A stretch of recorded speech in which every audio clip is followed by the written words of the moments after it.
Welcome to another day in the life of Henry. Today, I don't have a whole lot going on, so it's gonna be a chill day. It's a Sunday, March 5th. Yeah, I thought I might do a little video on my tackle organization and what I got, you know, because that's sort of the cool stuff that's going on right now.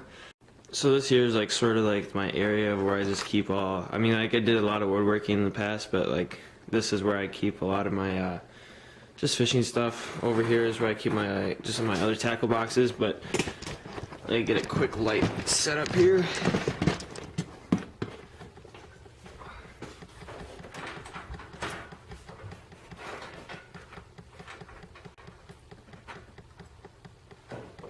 Got a little light on the subject now, so I'll just go over with what I got, you know, just on this table. I haven't really looked at it lately, but so right here is no, that's a trap.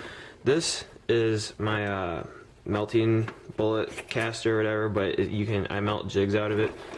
I got these Do It jigs, molds.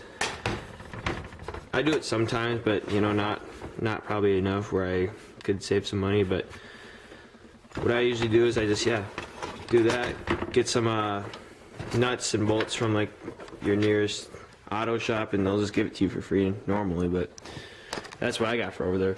This is all my ice fishing stuff, which you know about, so we don't need to use that because we aren't going to be using it for like till next year.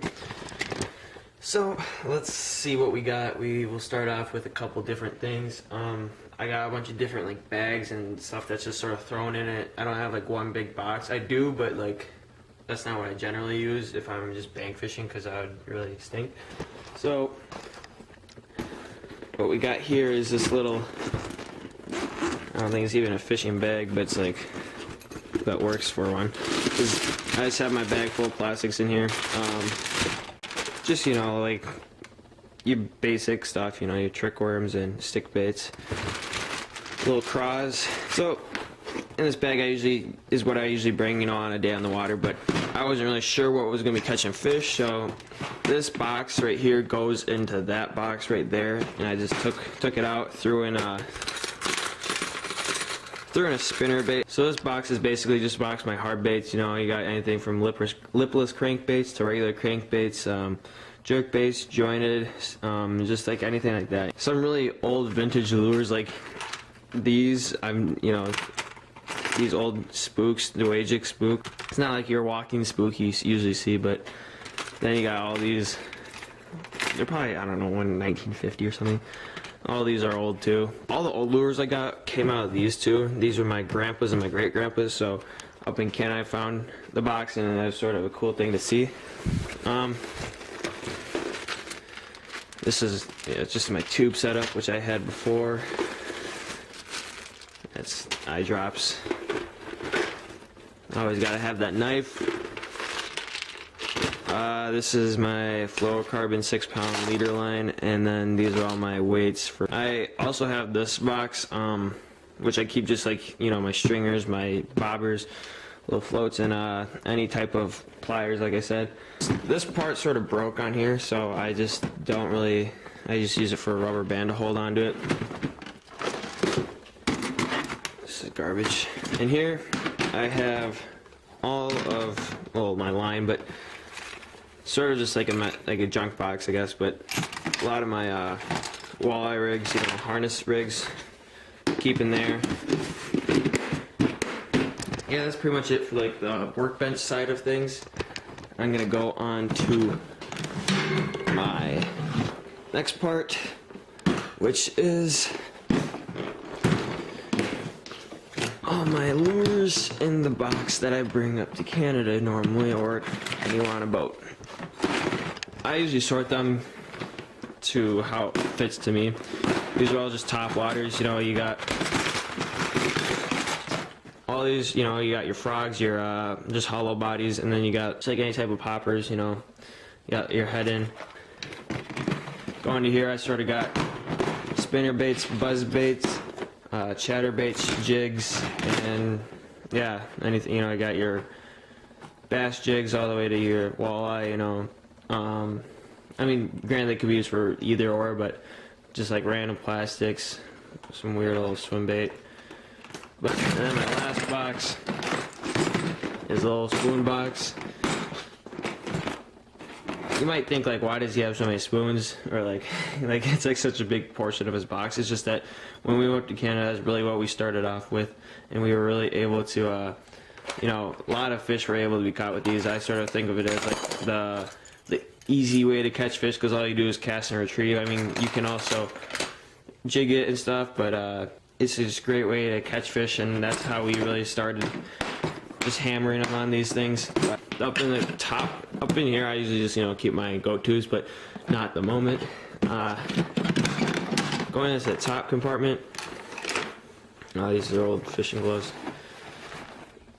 I keep all the stuff that I can't really fit anywhere else, like these Keitech swim baits, pliers, split shot, old hooks, leaders, things like that. Now for the last box I got, it's sort of, you might think like, what the heck, but this box I made for all my musky baits, because I was like, why am I gonna pay $70 for some for musky baits, for a musky box, if I'm not gonna be like that's just expensive. I don't think anybody should ever pay for like $70 worth. You know, got your like any bucktails, any inline spinners, top waters, and then we got your bulldog, your I think I got a few spinner baits. Yeah, I got my spinner baits in here.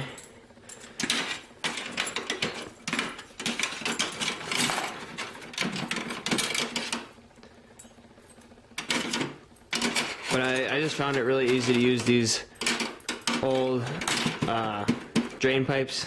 They're pretty new. I got them from Menards, but got some jointed cranks. Like I said, you got your inline spinners, clackers, big old tube. This thing is giant. It barely fits my box.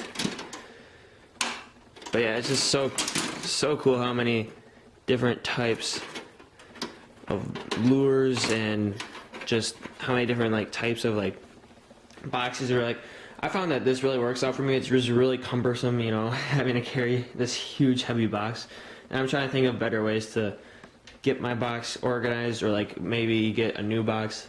I know some people, what they'll do is some people will actually take their like a igloo, like, you know, like a styrofoam coolers, like those like little coolers. Like if you get big enough and there's like a lip, you can like just hook on your baits like that on the lip, and that really works. This would work if I had like a boat and I like just didn't move this the whole summer, but granted that I don't have a boat, you know, it's sort of just like, just a good place to store them all. And like I said, some of these baits are really heavy. In one of my other videos I was talking about my Shimano Corvallis bait casting reels for my musky rods, and some of these baits are just so heavy that the drag just slips when I even just have it at idle, you know, I'm not even casting it. I think that's it for my rod, for my, like, all my lures, but yeah, if you want to know any more in depth about like specific lures or rods or anything that could maybe help you, you know, I'm always there for you. I want to teach you. I want to make these things interesting. I'd like to start doing like vlogs and stuff, maybe if I got some more stuff going on, but just like interesting stuff like this I find interesting because it's about tackle. And if there's any like tips or like criticism, I'd be glad to take it, because as for me, I always need to keep getting better and growing as a YouTuber. So I just wanted to say that piece. But just like I said, me and my dad, we both started out at the same spot pretty much. We've been growing. We share the tackle because most of the time if we're both going out, you know, we'll share the tackle, and then if I'm not, I'll just take the tackle. So that's what you'll probably be seeing throughout this whole summer, spring, you know, coming up. But yeah, I think that's all I have for you guys today. Thanks for watching. Hope to keep getting on out there on the water and maybe catch some good ones. Thanks again for watching. This is Henry from The Hank Fishing Show.